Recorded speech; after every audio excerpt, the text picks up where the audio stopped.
Setelah Ferry Amsari membentuk kabinet bayangan, katanya rencananya di setiap daerah akan dibentuk juga kepala daerah bayangan.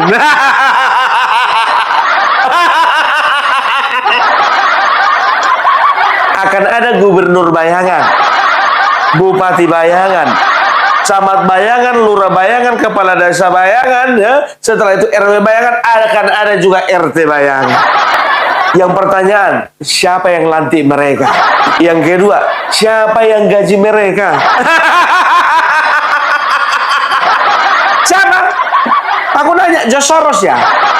Ada aja, lihat dulu nih. Kan ini sudah ada kabinet bayangan, tadi salah satu yang disoroti adalah harapan gerakan ini kan juga berlaku di daerah. Apakah nanti ada kepala daerah bayangan juga, Mas? Bisa saja segala ide baik tidak kami tutupi, dan tentu akan ada perbincangan dengan teman-teman di daerah yang memastikan bersama-sama kita bisa melakukan checks and balances agar negara kita menjadi lebih baik. Dalam waktu dekat ini akan ke daerah-daerah juga, Pak? Atau masih Ya, fokus di Jakarta? tentu akan ada memikirkan ke sana, tetapi harus diakui kami punya keterbatasan soal dana dan lain-lain. Ini sedang kita pikirkan bagaimana ini bisa jadi gerakan publik bersama. Masalah dana kau bilang, tapi kalian sedang menggalang dana. Tapi ku bilang sama kalian, jujur aja, ini curiga, aku curiga. Sebagai masyarakat, aku ini benar-benar curiga. Dan sebagai orang yang gak bego-bego amat, aku ini curiga. Ya, kenapa bilang? Kalau sudah ada pergerakan seperti ini, yakin aku, ya, ini keyakinanku ya, pasti ada yang mendanainya ini.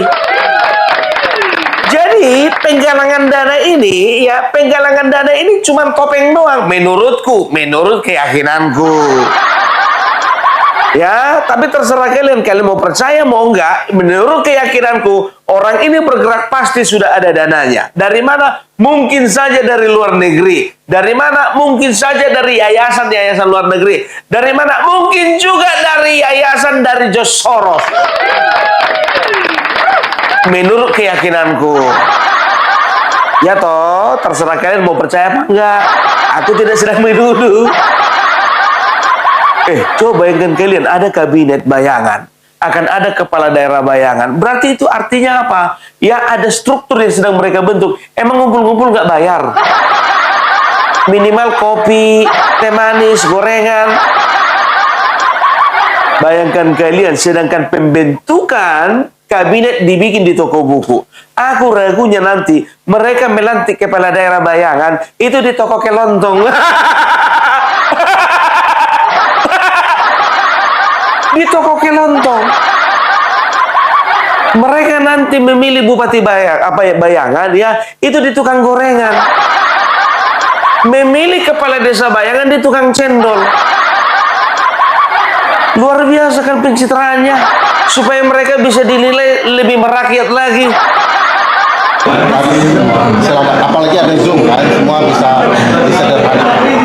Mas, ini kan yang santer beredar isunya juga akan ada reshuffle kabinet sebelum 17 Agustus. Kalau dari kacamata kabinet bayangan sendiri, sebetulnya pos apa sih yang harus di reshuffle sama Presiden Prabowo? Ya, pertama kalau buat kabinet itu ya dipikirkan. Reshuffle artinya mereka tidak tahu siapa yang duduk di kabinet, sehingga kemampuannya kemudian tidak memenuhi standar.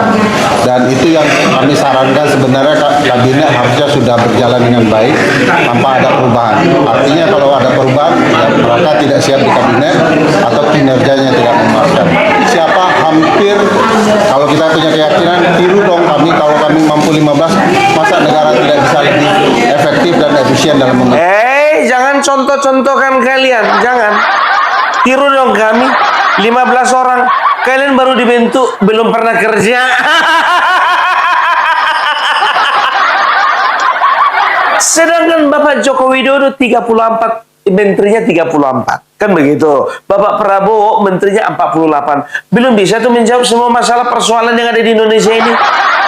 Apalagi kalian cuma ngumpul doang 15 orang. Gagasan ini, gagasan itu, gagasan ini, gagasan itu, gagasan ini, gagasan itu. Sama sekali belum terbukti, nol besar. Nol.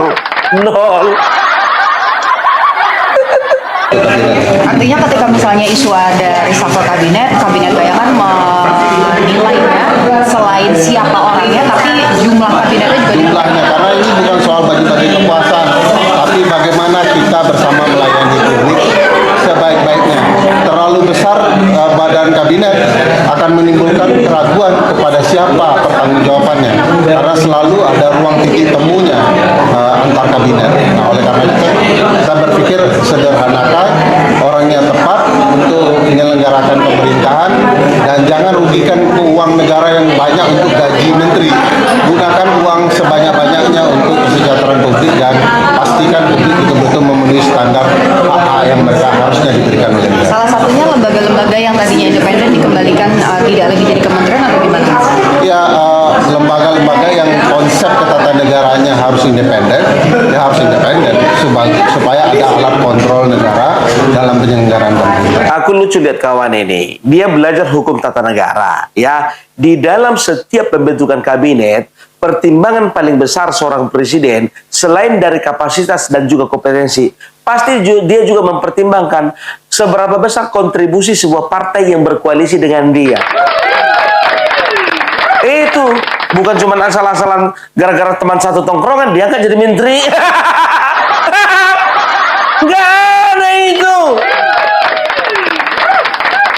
Sekarang begini, ya kan, kalau memang bisa kalau memang bisa dipertanggungjawabkan kabinet bayanganmu itu, pastikan dulu sekarang tahun 2026, 5 tahun ke depan, ya, itu berarti 2031. Pastikan dulu dalam 5 tahun itu jangan ada reshuffle. Karena kau bilang apa? Orangnya sudah tepat. Orang yang tepat, kerjanya tepat. Pastikan dulu jangan ada reshuffle. Nggak akan mungkin ada reshuffle. Opung Parpelang. Lawang nggak kerja-kerja, kayak mana mau menilai pekerjaannya? Ada aja kita tepuk tangan dulu untuk pemerintahan kita. Seberapa besar pun kekurangan pemerintahan kita harus dukung. Ya memang betul ya, memang betul ada saja yang tidak sesuai dengan ekspektasi. Banyak kalau aku bilang ya, kalau aku bandingkan pemerintahan sekarang, kabinet sekarang dengan kabinet sebelumnya Bapak Joko Widodo, ya bisa dikatakan lebih bagus pekerjaan daripada kabinet yang kemarin. Contohnya saja di Kementerian Pekerjaan Umum, Kementerian PU, ya kita bisa lihat bagaimana ya Bapak Basuki Hadi Mulyono, bukan Basuki Cahayapurnama ya, Basuki Hadi Mulyono ya, bagaimana melakukan sebuah perubahan dan juga melakukan sebuah pekerjaan yang besar ya dalam hal ya peningkatan kualitas kehidupan berbangsa bernegara lewat infrastruktur. Coba menteri yang sekarang itu katanya dengar kabar, gara-gara ketahuan dia nggak bisa nonton Piala Dunia Amerika Serikat, dimutasi anggotanya, dengar kabar. Dan sekarang kayaknya lagi diusut ada permasalahan di PU. Kita harus nilai ini. Iya kan, kepala BGN 2 kali ganti. Dadang Hindayana, Nani, sekarang Sudaryono, ya. Nah, begitu juga ya menteri-menteri yang lainnya seperti Menteri Pariwisata.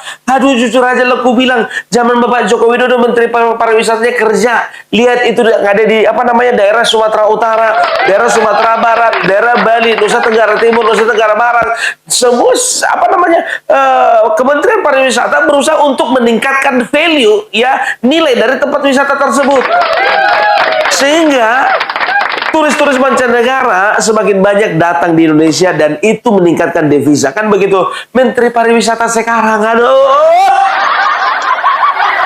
Setuju, aku sangat setuju dengan reshuffle ya. Kalau nggak salah aku dengar kabar akan diadakan reshuffle di bulan 10 atau bulan 11 ya. Tapi menteri-menteri ini jujur aja aku bilang, kalau menurut Opung Parpelang, menurutku itu kayaknya 25% harus di reshuffle itu.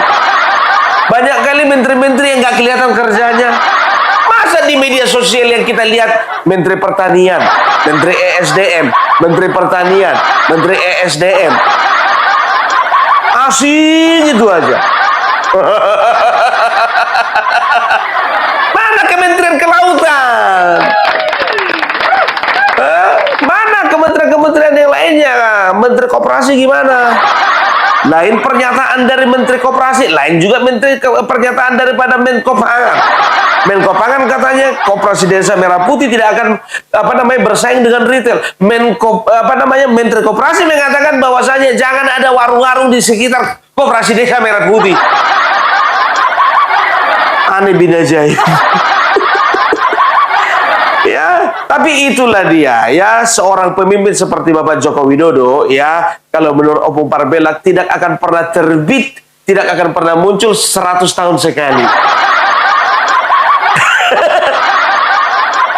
Menurutku. Tapi mudah-mudahan setelah Bapak Prabowo akan ada lagi calon presiden yang lebih kuat, karakternya lebih kuat, leadershipnya dibandingkan Bapak Prabowo dan juga Bapak Jokowi. Kapan itu munculnya Opung Parbelak? Kayaknya sih tahun 2034. 2034 berarti Gibran dong. Dan tahu enggak kalian, oleh karena ya, kalau politik itu nggak bisa melakukan hal ya, nggak akan pernah di politik itu ya melakukan sesuatu sekarang ya, efeknya itu hanya 1-2 hari ke depan. Tapi apa yang dilakukan sekarang harus punya efek ya di 1 tahun, 5 tahun, bahkan 10 tahun yang akan datang. Nah, mereka melihat bahwasannya Mas Gibran ini ya adalah sosok yang memang betul-betul ya sangat dicintai rakyat. Dan ini bahaya buat mereka yang haus kekuasaan, bahaya. Mereka yang pernah berkuasa, karena apa? Yang pernah berkuasa nggak akan bisa berkuasa lagi, yang belum pernah berkuasa nggak pernah berkuasa. Ditunggu-tunggu harinya nggak ada nasinya. Kalau kayak PDIP udah pernah berkuasa ya kan, ya zamannya Megawati walaupun cuma 2 tahun setengah. Bapak Joko Widodo walaupun 9 tahun. Nah, kelompok-kelompok daripada pendukung Anies Baswedan ini belum sama sekali. Nah, makanya sekarang ya orang-orang akan berusaha ya untuk mendiskreditkan dan juga berusaha untuk merusak citra daripada Bapak Joko Widodo. Contohnya FX Rudy kemarin waktu di Akbar Faisal Unsensor ya, dia menyampaikan hal-hal yang menurut dia benar ya, yang menurut dia itu betul-betul terjadi. Tapi sampai sekarang kita kan nggak tahu buktinya. Kan yang ngomong di situ cuma FX Rudy doang, nggak ada saksi lainnya. Kan begitu. Nah, sekarang kita akan lihat bagaimana sebetulnya penilaian ya terhadap FX Rudy ini. Karena apa? FX Rudy ini sebetulnya pribadi yang baik, pribadi yang sederhana, pribadi yang betul-betul ya peduli dengan rakyatnya. Tapi karena kebetulan dia itu anggota dari partai politik dan dia itu petugas partai, mau tidak mau dia harus membela partainya sendiri. Sampai dibikin di sini kan pro mega. Untung aja nggak dibikin sini pro kontra.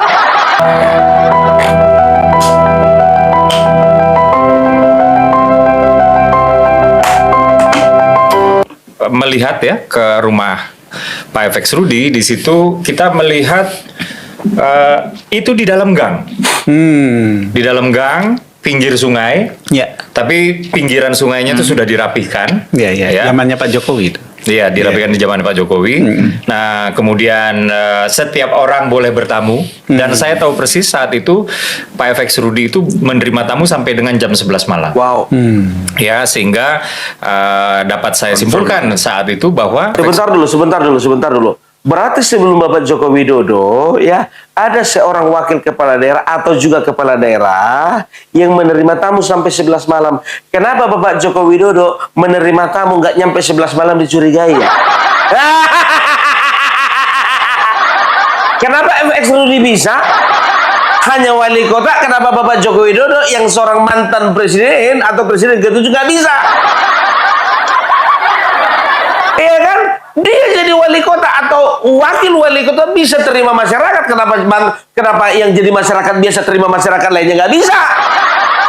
Kenapa dikomentari?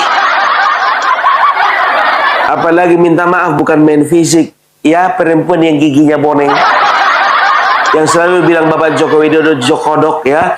Ternyata biar tahu kalian, dia kubaca, ketemu sama aku artikel yang mengatakan dia mencalonkan diri dari partainya itu di sebuah kabupaten Cianjur namanya. Dapat suaranya biar tahu kalian cuma 75 orang. 75 orang. Yakin aku itu, keluarga bapaknya 20. Keluarga mamanya 20. 40. Teman-teman sekolahnya dulu ada 10, 50. Tetangga kiri kanan 10, 60. Ya kan, setelah itu ya teman tongkrongan 10, 70. 5 orang lagi, ada itu tukang bakso yang sering lewat rumahnya, ada tukang bakso, tukang pecal, tukang nasi goreng, tukang sayur, sama satu lagi ojol. 75. Tapi sok mengomentari presiden yang mendapatkan suara jutaan. Dibilang jokodok, jokodok, jokodok, jokodok. Rudi itu menerima warga kapan saja warga mau untuk bertamu, mengadu dan lain-lain lah. Dan kalau kita melengos sedikit ke kanan misalnya, keluar dari rumahnya, di situ ada Ibu FX Rudi dengan daster dan menggendong cucu. Jadi mereka memang sesederhana itu. Mereka memang sesederhana itu dan se-welcome itu dengan masyarakat. Jadi saya jujur saja memang melihat Pak FX Rudi sebagai sosok, saya adalah pengagum Pak FX Rudi. Respect lah kita. Respect. Ya. Cuma kan pada akhirnya dia adalah kader PDIP. Pada akhirnya dia adalah kader PDIP. Ini saya buka sedikit juga ya pandangan saya terhadap seseorang yang saya respect sebagai sosok, yaitu Bapak Basuki Cahayapurnama, Pak BTP. Ya. Kenapa ketika kawan-kawan saya bertanya soal Pak Ahok gitu, saya selalu mengatakan Ahok yang sekarang itu bukan Ahok yang dulu. Kenapa saya bilang begitu? Memang Ahok sekarang bukan Ahok yang dulu. Dulu ku disayang, sekarang ku ditendang.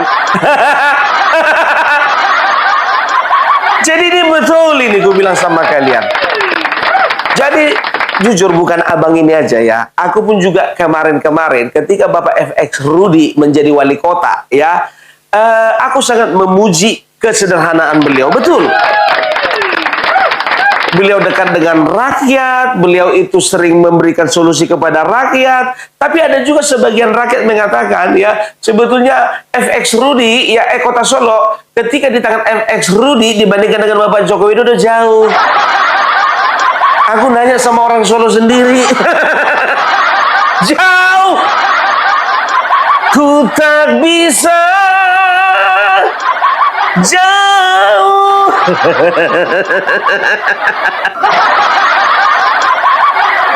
Ya, sebentar dulu Pompar bilang, nggak bisa kau ganti topimu itu. Jangan pernah kalian komentar topikku ini. Topikku ini bukan banteng, ini kerbau merah putih ini. Kerbau merah putih.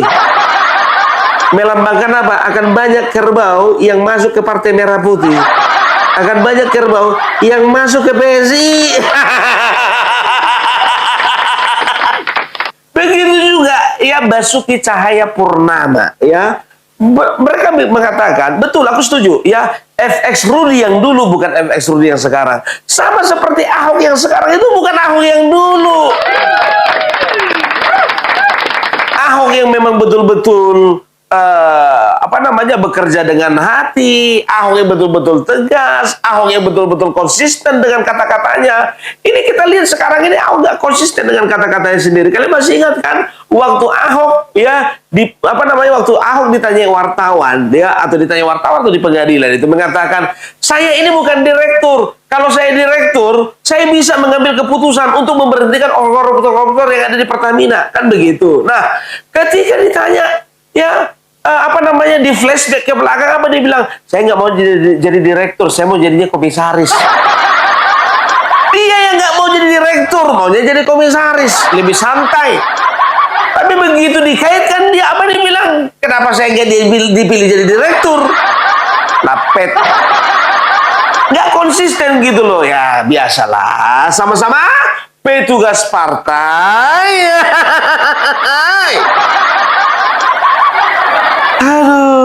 Aduh. Karena faktanya ketika dia sudah menjadi kader PDIP, saya sulit sekali untuk melihat beliau itu sebagai sosok sebagai Ahok. Beliau itu adalah kader partai yang di dalam partainya menurut saya individu-individu di dalamnya itu tidak dilihat sebagai makhluk otonom.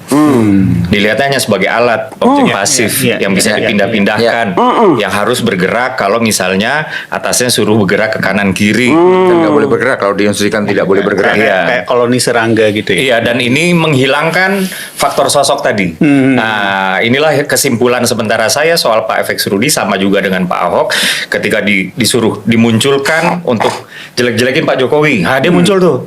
Jelek-jelekin Pak Jokowi, ya kan? Atau jelek-jelekin Pak Prabowo.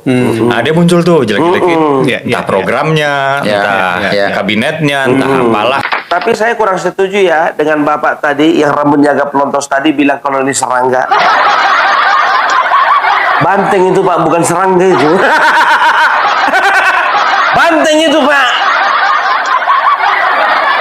Oh ibaratnya koloni serangga pumpar belak. Kalau serangga itu kan, kalau ratunya pergi ke kanan dia. Ratunya ke kiri dia. Tapi kalau ratunya mati, yang lain itu nggak bakalan mati. Itulah yang nggak disadari sama koloni serangga ini. Tapi itulah banyak sekali ya kader-kader mereka ini nggak tahu ya. FX Rudi kenapa? Apakah dia memang sengaja diundang oleh Akbar Faisal, atau dia mengajukan diri, atau ada yang merekomendasikan FX Rudi untuk menjelek-jelekkan Bapak Jokowi? Bayangkan biar tahu kan, pernah dia sakit hati ya sampai dia ungkit-ungkit permasalahan rumah tangganya Bapak Jokowi. Ini orang kayak mana ya? Jujur aku bilang ya, aku sama sekali sampai sekarang tak tersisa rasa simpatiku sama orang yang namanya FX Rudi. Nggak tersisa. Lebih baguslah wali kota Solo itu nanti dipilih ke depannya itu Ahmad Kosidudin. Lebih konsisten.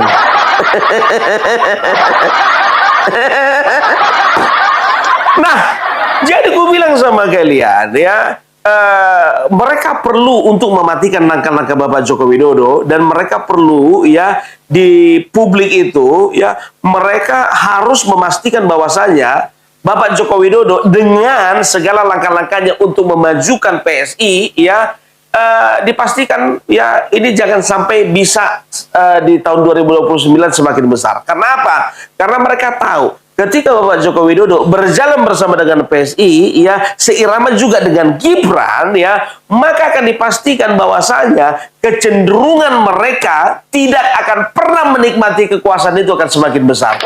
Iya, betul itu.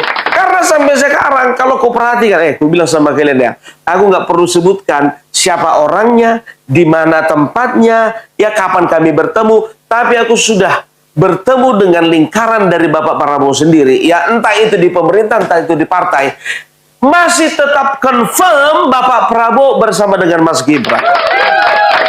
Karena apa?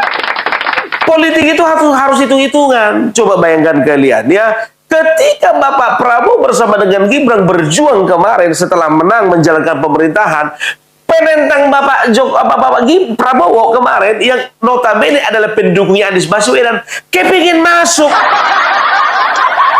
masuk ke dalam pemerintahan,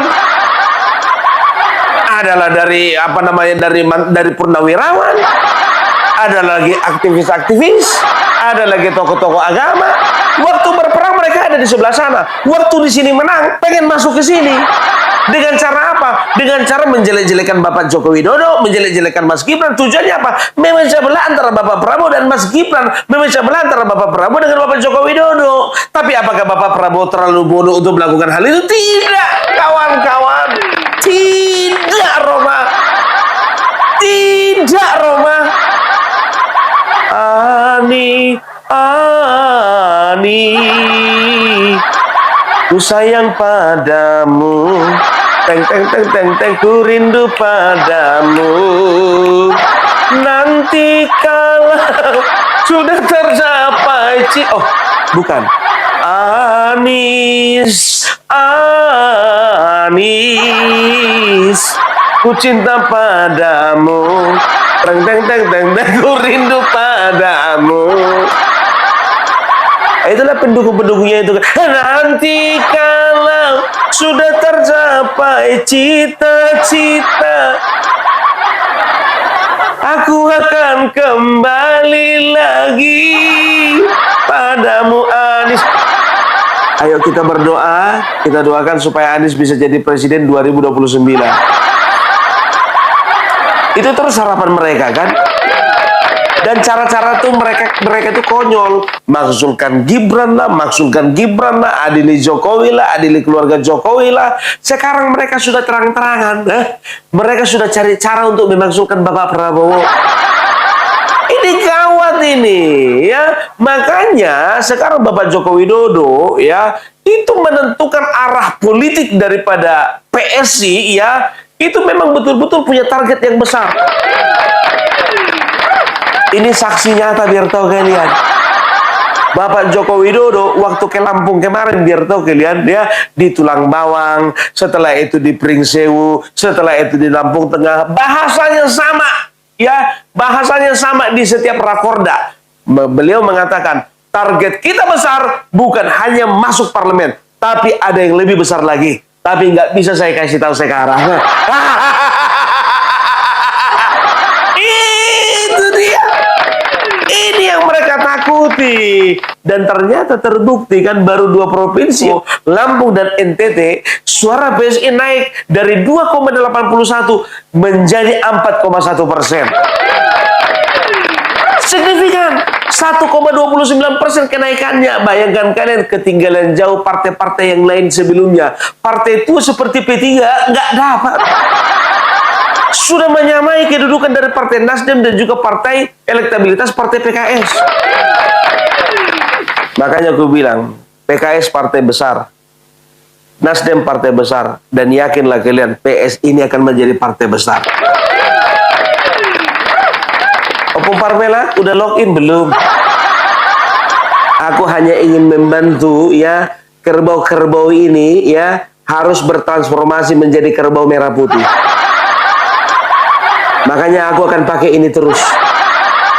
Karena akan banyak kerbau-kerbau yang akan berganti warna dari merah menjadi merah putih. Dari moncong putih menjadi tanduk merah putih. Dahsyat ini, Wak.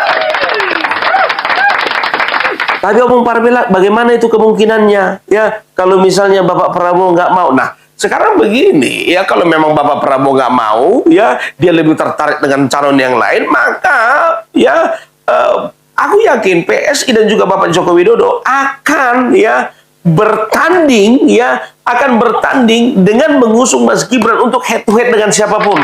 Tapi betul juga sikapnya Pak Jokowi dan Mas Gibran. Kalau nggak mau, jangan dipaksa. Terus kalau misalnya orang tanya, kalau nggak mau, nggak dipaksa, Pak Prabowo nggak milih Mas Gibran lagi sebagai wapresnya di 2029, apakah akan berhadapan Pak Prabowo dan Mas Gibran? Bisa aja. Bisa iya, bisa tidak. Iya. Kan begitu loh. Bisa iya, bisa tidak. Tapi buat kita semua, termasuk buat Pak Jokowi, nggak masalah itu. Monggo. Haknya Pak Prabowo untuk mengambil sikap politik apapun terhadap misalnya mengeliminasi Mas Gibran. Silakan saja. Tapi silakan berhitung juga. Iya. Apakah bijak misalnya Pak Prabowo meninggalkan Solo, meninggalkan Pak Jokowi dan Mas Gibran dalam situasi kondisi sekarang? Betul. Dalam situasi kondisi yang sejak pelantikan Prabowo Gibran itu gaduh tak henti ya, jadi gila. Udah kalian dengar kan? Bapak Prabowo itu berhitung, dan hitung-hitungannya itu harus akurat. Karena apa? Beliau itu adalah purnawirawan. Beliau itu adalah seorang tentara. Beliau itu bukan seperti Said Didu, mantan sekretaris BUMN. Beliau itu bukan mantan komisaris 2 kali dipecat seperti Refli Harun. Beliau itu bukan seperti Ahmad Kosinudin yang di tengah jalan dipecat sama kliennya. Beliau itu bukan seperti, udahlah nggak usah diperpanjang lagi. Banyak kali contoh-contoh yang betul-betul kurang berkualitas. nggak imbang gitu loh, Opung Parmela, nggak apa namanya, nggak apple to apple.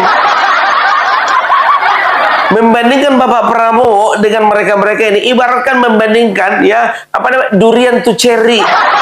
Bapak Prabowo durian, mereka ini cherry. apa sih cherry bu? Cherry. Sama seperti Ahok, biar tahu kalian ya. Ahok yang dulu bukan Ahok yang sekarang. Ini nyata sekali. Sekarang itu dia paling nggak terima jika dikait-kaitkan dengan Bapak Joko Widodo, ya nggak terima. Apalagi dibilang dia mengkhianati Bapak Joko Widodo, dia paling nggak terima. Ya, kita dengarkan dulu ocehannya ini. Berkhianat ke Pak Prabowo dan Pak Jokowi. Aku mau buka ini ya. Tolong aku dikatakan. jelasin ya. Siap. Pak Jokowi itu tidak pernah mau saya jadi wakil dia. Kalau Anda mau buka. Hasil survei. Sebentar dulu. Sekarang begini aja, ya. Ini cerita ini berulang-ulang kau sampaikan kepada wartawan, kepada publik. Pak Joko Widodo itu sebetulnya nggak mau saya jadi wakilnya. Sekarang gini, kalau udah tahu kau Bapak Joko Widodo nggak mau kau jadi wakilnya, kenapa kau terima? Kau nikmati juga kan? Kau nikmati jadi wakil Bapak Joko Widodo itu naik menjadi presiden, itu kau jadi otomatis kau jadi gubernur. Kau nikmati juga kan? Lapet. Seorang Sandiaga Uno berani dimajukan oleh Gerindra kemudian. Karena hasil survei itu yang nomor top pertama jadi wakil Pak Jokowi adalah Deddy Miswar. Nomor 2-nya ada Sandiaga Uno. Saya di survei itu nomor 12 bos, dinaikin terus. Sampai kemudian masukin 2 nama. Ini boleh tanya sama orang Gerindra semua kok, kita buka-bukaan rekomendasinya. Orang Gerindra udah telepon saya, mohon maaf Pak, emang Gerindra bisa nyalonin gue jadi gubernur 57 kursi? Ini cuma untuk sekedar sampaikan nyalonin Ahok nih. Kalau mau buka-bukaan ya. Yep. Siapa bilang Pak Prabowo anti Cina? Mei 98. Ini bukti mencalonkan Ahok turunan Cina jadi ibu kota. Kira-kira mau ngomong emosi begini gua nih. Lalu apa yang terjadi? Kemudian udah ngomong ke media. Ada Pak Ben, mohon maaf ya, kita nggak bisa mencalonkan jadi gubernur, mesti pasangan sama PDIP jadi wakil ya. Oke, beda jadi wakil. Mohon maaf ya, rekomendasi atas nama lu, karena dari sana surveinya maunya Deddy Miswar. Bikin rekomendasi Jokowi Deddy Miswar. Ibu Mega minta 2. Oh ini telepon saya, masih ada harapan. Ternyata Pak Jokowi nggak mau Jokowi Sandiaga Uno, maunya Jokowi Ahok. Loh, kok bisa survei paling bawah kok? Karena Pak Jokowi maunya Deddy Miswar sebetulnya. Karena dia belum kenal saya kan. Tapi Ibu Mega putusinnya saya. Makanya ada yang bilang begini timnya kali. Apes juga nih dapat turunan Cina Kristen jadi wakil. Gimana mau menang lawan Foke yang Betawi? Makanya kenapa baju kotak-kotak? Itu baru beli tengah jalan. Karena yang disiapkan tuh baju batik ondel-ondel. Karena buat Betawi dah. Kalau Ahok dipasangin Betawi ya lucu-lucu juga nih. Itu yang saya maksud. Jadi mana saya hianatin?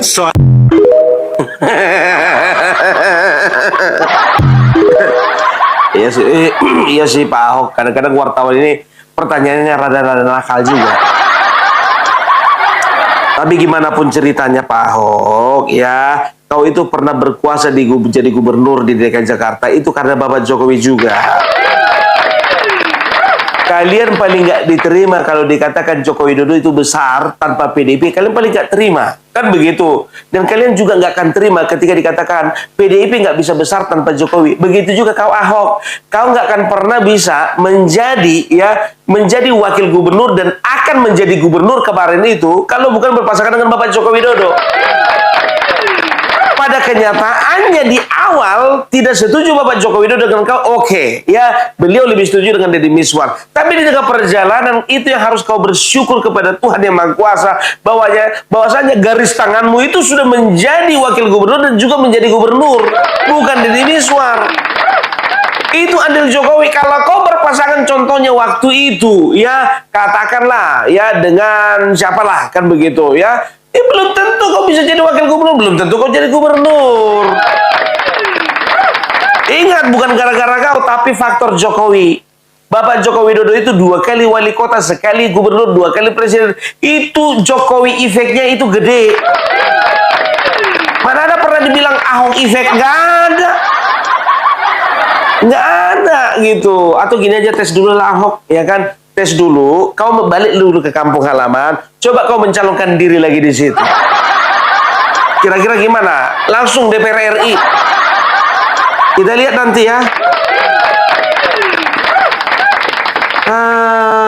terlalu kecil kalian itu jika dibandingkan dengan Bapak Joko Widodo. Terlalu kecil.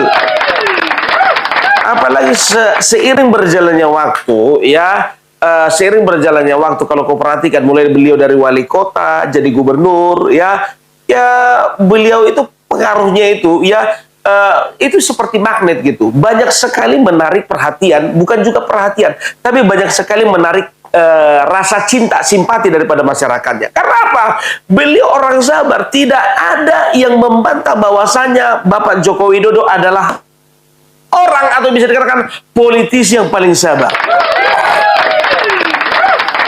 Karena kesabaran itulah makanya simpati masyarakat itu tertuju kepada beliau. 2 kali wali kota, bayangkan kalau udah 2 kali wali kota, artinya apa? Artinya masyarakat terlalu cinta kepada beliau. Memang betul-betul beres itu. Kota Solo itu diperhatikan dan juga ditata, kan begitu. Yang nggak bisanya 5 periode jadi wali kota Solo. Kalau jadi 5 periode wali kota Solo nggak akan jadi presiden dia. Wali kota terus 5 periode. Nah, ternyata ya ada panggilan yang lebih besar lagi jadi gubernur DKI, ya. Setelah itu panggilan yang lebih besar lagi menjadi Presiden Republik Indonesia. Nah, karena bereslah selama 5 tahun itu karena puas masyarakat terhadap Presiden Joko Widodo, makanya beliau terpilih lagi. Dan kalian tahu, ya, ada salah seorang keluarganya yang nggak mau mengakui bahwasanya Bapak Joko Widodo itu adalah bapaknya. Ada salah satu anak dari Bapak Joko Widodo, ya, ketika kuliah dia tidak mau mengakui bahwasanya bapaknya adalah Presiden Republik Indonesia. Siapa pembarmela kok baru tahu kami? Namanya Kaisang Pangarep. Waktu dia kuliah, biar tahu kalian, ya, waktu dia kuliah di Singapura, ya, dia nggak mengaku dia anak presiden. Dia ngakunya, ya, anak pengusaha UMKM kecil-kecilan. Ketika wisuda baru ketahuan bahwasanya bapaknya presiden. Perhatikan ini kesaksian dari driver yang ada di Singapura. Kenapa kami tahu live di Singapura kan Pak Jokowi datang Singapura kerana Kaisang wisuda. Temu ramah sama berita Singapura punya CNN. Kaisang, kamu hebat. Kaisang bilang, kenapa hebat? Kamu bisa rahsiakan sampai Pak Jokowi datang Singapura, barulah kami tahu yang kamu ni anak presiden. Dia senyumnya. Dia bilang dengan teman-temannya semua tu dia anak bapaknya businessman kecil-kecilan aja. Semua businessman dia juga. Bayangkan kalian, ke teman-temannya dia ngaku, ya, anak dari pebisnis kecil-kecilan. Padahal bapaknya orang nomor 1 di Indonesia. Beda kayak anak-anak dari pejabat yang lain. Makanya aku bilang, ya, keluarga ini spesial, ya, Bapak Joko Widodo spesial, anak-anaknya spesial. Itu adalah menunjukkan sikap kedewasaan. Makanya ketika Mas Kaisang menjadi ketua umum PSI, banyak yang komentar, banyak yang nyinyir. Anak semuda itu baru berapa hari bisa langsung jadi bisa langsung jadi ketua umum. Nah, tampuk kepemimpinan ketua umum itu siapa yang minta keluarga Bapak Joko Widodo? Enggak. Tapi justru Jeffrey Giovanni sendiri, ya, salah satu founder dari PSI, mengatakan, usahakan kalian jangan sempat terah Bapak Joko Widodo tidak memegang partai ini. Kalau sempat aku satu kakak sama Bapak Joko Widodo, mungkin aku lah ketua umum PSI sekarang. Masalahnya aku nggak satu kakak. Ya heran lah, aku bilang nggak mungkin juga kalau dibilang satu kakak sama Bapak Joko Widodo, bentukmu lain dari yang lain. Bentukmu itu lain dari anak-anak yang lain. Ya juga ya. Aduh ya. Jadi itulah, ya, kita doakan sama-sama buat Ferry Amsari, ya. Mudah-mudahan terbentuk, ya, kepala daerah bayangan, ya. Mudah-mudahan terbentuk gubernur bayangan, bupati bayangan, semua sampai RT bayangan. Kita doakan semoga semuanya diperlancar. Oke? Itu dulu dari Pomparbelang. Salam NKRI, NKRI harga mati.